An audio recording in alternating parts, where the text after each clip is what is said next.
ಬೆಂಗಳೂರು ನಗರದ ಸಂಜಯ ನಗರ ಪೊಲೀಸ್ ಠಾಣಾ ವ್ಯಾಪ್ತಿಯಲ್ಲಿ ಮೊಬೈಲ್ ಕಳವು ಪ್ರಕರಣವೊಂದು ಬೆಳಕಿಗೆ ಬಂದಿದೆ. ಸಿಬಿಐ ಕಚೇರಿಯಲ್ಲಿ ಹೆಡ್ ಕಾನ್ಸ್ಟೇಬಲ್ ಆಗಿರುವ ಗಂಗಾನಗರ ವಾಸಿ ಎನ್ ಕೃಷ್ಣ ಅವರ ಕೈಯಲ್ಲಿದ್ದ ಮೊಬೈಲ್ ಅನ್ನ ಅಪರಿಚಿತ ವ್ಯಕ್ತಿಯೊಬ್ಬರು ಕಿತ್ತುಕೊಂಡು ಹೋಗಿ ಪರಾರಿಯಾಗಿದ್ದಾರೆ. ಈ ಸಂಬಂಧ ಅವರು ನೀಡಿದ ದೂರಿನ ಮೇರೆಗೆ ಸಂಜಯ ನಗರ ಪೊಲೀಸರು ಅಪರಿಚಿತ ವಿರುದ್ಧ ಎಫ್ಐಆರ್ ದಾಖಲಿಸಿ ತನಿಖೆ ಆರಂಭಿಸಿದ್ದಾರೆ. ಫೆಬ್ರವರಿ 16ರಂದು ಬೆಳಗಿನ ಜಾವ ಸುಮಾರಿಗೆ 5 ಗಂಟೆ ಕೆಲಸದ ನಿಮಿತ್ತ ದೆಹಲಿಗೆ ತೆರಳಲು ಎನ್ ಕೃಷ್ಣ ಅವರು ಸಿಬಿಎಸ್ ಬಸ್ ನಿಲ್ದಾಣದ ಬಳಿ ನಿಂತಿದ್ರು. ಬಸ್ ಬರಲು ತಡವಾಗಿದ್ರಿಂದ ಟ್ಯಾಕ್ಸಿ ಬುಕ್ ಮಾಡಲು ಮೊಬೈಲ್ ತೆಗೆದುಕೊಂಡ ವೇಳೆ ಬೈಕ್ನಲ್ಲಿ ಬಂದ ಇಬ್ಬರು ಆರೋಪಿಗಳು ಅವರ ಕೈಯಲ್ಲಿದ್ದ ಮೊಬೈಲ್ ಕಿತ್ಕೊಂಡು ಹೋಗಿ ಕ್ಷಣಾರ್ಧದಲ್ಲಿ ಪರಾರಿಯಾಗಿದ್ದಾರೆ ಎಂದು ಪೊಲೀಸರು ತಿಳಿಸಿದ್ದಾರೆ.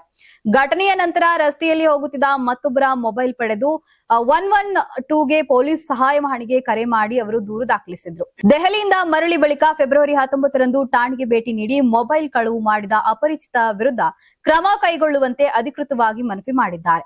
ಪೊಲೀಸರು ಆರೋಪಿಗಳ ಪತ್ತೆಗಾಗಿ ತನಿಖೆಯನ್ನ ಮುಂದುವರೆಸಿದ್ದಾರೆ. Karnataka TV leader awards 2025 best MLA nomination Bengaluru ವಿಭಾಗ ಎಸ್ಆರ್ ವಿಶ್ವನಾಥ್ ಯಲಹಂಕ ಕ್ಷೇತ್ರ, ಪ್ರಿಯಾ ಕೃಷ್ಣ ಗೋವಿಂದರಾಜನಗರ ಕ್ಷೇತ್ರ, ಎಚ್ಸಿ ಬಾಲಕೃಷ್ಣ ಮಾಗಡಿ ಕ್ಷೇತ್ರ, ಸತೀಶ್ ರೆಡ್ಡಿ ಬೊಮ್ಮನಹಳ್ಳಿ ಕ್ಷೇತ್ರ, ಉದಯ್ ಬಿ ಗರುಡಾಚಾರ್ ಚಿಕ್ಕಪೇಟೆ ಕ್ಷೇತ್ರ, ಎಸ್ ರಘು ಸಿವಿರಾಮನ್ ನಗರ ಕ್ಷೇತ್ರ, ರಿಜ್ವಾನ್ ಅರ್ಷದ್ ಶಿವಾಜಿನಗರ ಕ್ಷೇತ್ರ, ಎನ್ಎ ಆರಿಸ್ ಶಾಂತಿನಗರ ಕ್ಷೇತ್ರ, ಶರತ್ ಬಚ್ಚೇಗೌಡ ಹೊಸಕೋಟೆ ಕ್ಷೇತ್ರ, ಧೀರಜ್ ಮುನಿರಾಜು ದೊಡ್ಡಬಳ್ಳಾಪುರ ಕ್ಷೇತ್ರ, ಎನ್ ಶ್ರೀನಿವಾಸಯ್ಯ ನೆಲಮಂಗಲ ಕ್ಷೇತ್ರ, ಎಂ ಕೃಷ್ಣಪ್ಪ ಬೆಂಗಳೂರು ದಕ್ಷಿಣ ಕ್ಷೇತ್ರ.